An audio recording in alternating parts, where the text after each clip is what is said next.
Greg, it's great to see you. Thank you for being here. It's an absolute pleasure. I mean, what an incredible event. I know they've worked so hard on it, and well, it's brilliant. And you know what? We're having this conversation against the backdrop of an energy crisis. I mean, where are we in the world right now with that energy situation? We're probably bang in the middle of the energy crisis, certainly in Europe and some other areas. But what we're seeing at the moment is people talk about gas prices have started to soften, but they're still 3 or 4 times the normal. It takes a number of years to rewire global supply chains. It's really a rerun of what we saw in 1973 when, The oil crisis. Exactly, yeah. And again, what we saw there was the reaction was energy efficiency. We've seen a 15% reduction in gas demand in Europe. People looking at alternative sources, so bringing gas in from places other than Russia. An increased focus on energy security at a national level. So in 1973, the US decided it would never be dependent on the rest of the world, and certainly Europe is beginning to look more at national security. And then finally, alternative sources of energy. A real doubling down now on the move to, for example, electrification, especially through renewables. So this is history repeating itself, but in a more profound way. Yeah, in 1973, what you didn't have was the next generation of energy. You had some switch, for example, from oil to gas.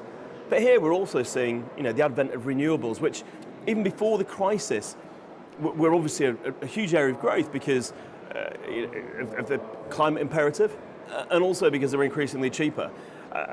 The crisis has really caused this doubling down then on the development of renewables. So what can we do in response, beyond talking about it and identifying the problems? So in the very short term, there are 2 things we need to do. One is energy efficiency, and that can both mean using less energy and using it more wisely. In the short term as well, we need to look after the energy consumers of the countries that are most affected. The reality is that means government support.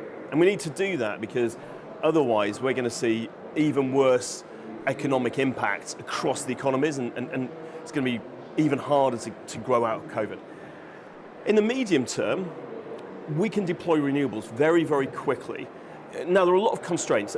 Interesting, there's an enormous amount of investment appetite in the world, but grids are not typically set up to take on this kind of pace of change.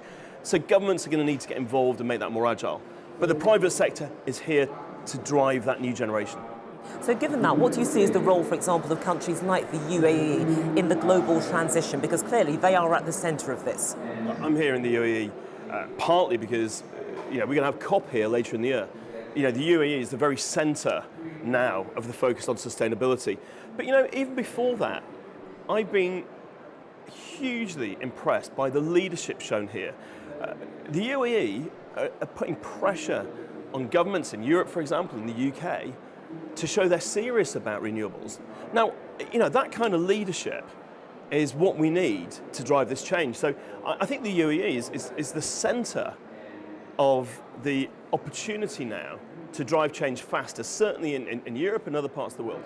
So how can Octopus be part of that? Because clearly you're here for a reason, you're not just watching what's going on. What ambitions do you have in relation to the UAE and what it's trying to achieve going forward? Yes, Octopus has got some fantastic partnerships around the world, really to deploy the technology that enables consumers and businesses to benefit from renewables faster and cheaper. We've got partnerships in Japan, in the USA, in Australia, in several European countries, in the UK. But across the Middle East and North Africa, we really want now to deploy investment in the technologies, in the people, artificial intelligence, software, digitalization, consumerization that will enable electric vehicle batteries, thermal control systems to maximize their use of renewables when they're abundant, so we get the cheapest power we've ever had. Okay, well, good luck. It's a big vision. Thank you, Juliette. And I've got to say, if there's anywhere that we can talk about this, where people have got the same vision, it's right here. Okay, he wants to talk. Get that? He wants to talk. Greg, it's an absolute pleasure. Thank you so much for joining us. That was Greg Jackson. Greg is the founder and CEO of the Octopus Energy Group.